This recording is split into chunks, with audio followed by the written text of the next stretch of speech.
The situation is actually escalating in the Middle East, ladies and gentlemen. The United Kingdom has actually agreed to provide US forces access to its military bases. The decision is actually seen as a shift or change in the global dynamics, surrounding the ongoing Iran conflict. UK Prime Minister, ladies and gentlemen, Starmer stated in a quote, "We have accepted the US request to use our bases for limited defensive and offensive purposes." Quotation close. The United States has requested permission to use British bases for that specific and limited defensive purpose. We have taken the decision to accept this request. And we will also bring experts from Ukraine together with our own experts. This move, ladies and gentlemen, is actually part of a broader or bigger strategy aimed at defending regional security and, of course, countering Iranian missiles threat. Starmer also added or noted in a quote, "We will bring experts from Ukraine to assist Gulf partners in shooting down Iranian drones." Quotation close. As tension rises, ladies and gentlemen, the US Secretary of War has also made his stance. He proclaimed, or he said in a quote, "This conflict will end on American first terms.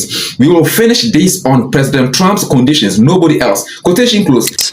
If you threaten Americans anywhere on earth, we will hunt you down without apology and without hesitation. We will finish this on America First conditions of President Trump's choosing. Nobody else's, as it should be. And know this above all, President Trump and I have your back, always. Through fire, through criticism, through fake news, through everything. We unleash you because you are the best, most powerful, most lethal fighting force the world has ever seen. To the media outlets and political left screaming endless wars, stop. This is not Iraq. This is not endless. I was there for both. Our generation knows better, and so does this president. He called the last 20 years of nation-building wars dumb, and he's right. This is the opposite. This operation is a clear, devastating, decisive mission. Destroy the missile threat, destroy the Navy, no nukes. Israel has clear missions as well, for which we are grateful. Capable partners, as we've said since the beginning, capable partners are good partners. Unlike so many of our traditional allies who wring their hands and clutch their pearls, hemming and hawing about the use of force. America, regardless of what so-called international institutions say, is unleashing the most lethal and precise air power campaign in history. B-2s, fighters, drones, missiles, and of course, classified. U.S. claimed that Iranians targeted the Americans and they have killed the Americans. This is again the second big lie. We have never been an enemy to the United States and the people of the United States, the American people. Ladies and gentlemen, the escalation doesn't actually seem to be slowing down. Both sides are actually doubling down on their positions. Now the question is very simple. What will actually happen next? Please let us actually know your thoughts about this at the comment section. And don't forget to actually like, subscribe, and turn on your notification bell, because we're here to analyze complex issues like this with you. As the US increases its military footprint, ladies and gentlemen, in the region, the implications of the UK support become clearer. By offering its military bases, the UK is actually now indirectly involved in the conflict. Yes, that's how a lot of world observers are actually going to see this, even though it is not actually engaging in direct combat with Iran. This particular situation, ladies and gentlemen, raises questions about the extent of Western involvement and, of course, the impact on international relations. The US Secretary of War made a strong statement in his message, warning those who threaten Americans. He said, in a quote, "If you kill Americans, if you threaten Americans anywhere on earth, we will hunt you down." Quotation close, ladies and gentlemen.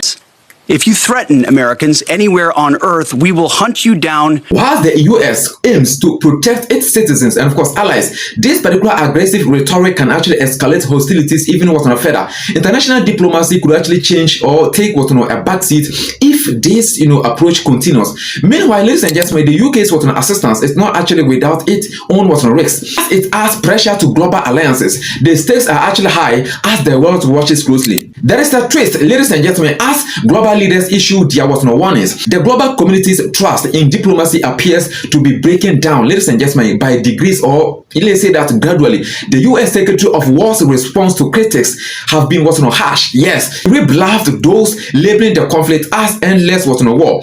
This is not actually Iraq. This is not endless, he said.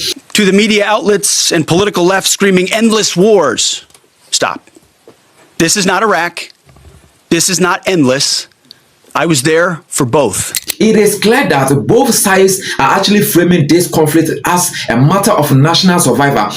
But the question is very simple. Is the rhetoric helpful? Whilst the US seeks to actually defend its principles, the tone adopted might actually alienate potential allies. A more balanced approach could actually be needed as the world struggles to actually avoid further escalation. Diplomatic channels, ladies and gentlemen, are actually critical, yet they actually seem to be, overshadowed, by increasingly sharp remarks or statements from key figures. How long?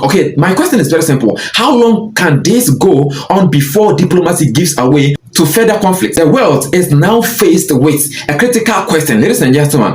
Will indirect involvement lead to long-term peace or deeper war? That is the question.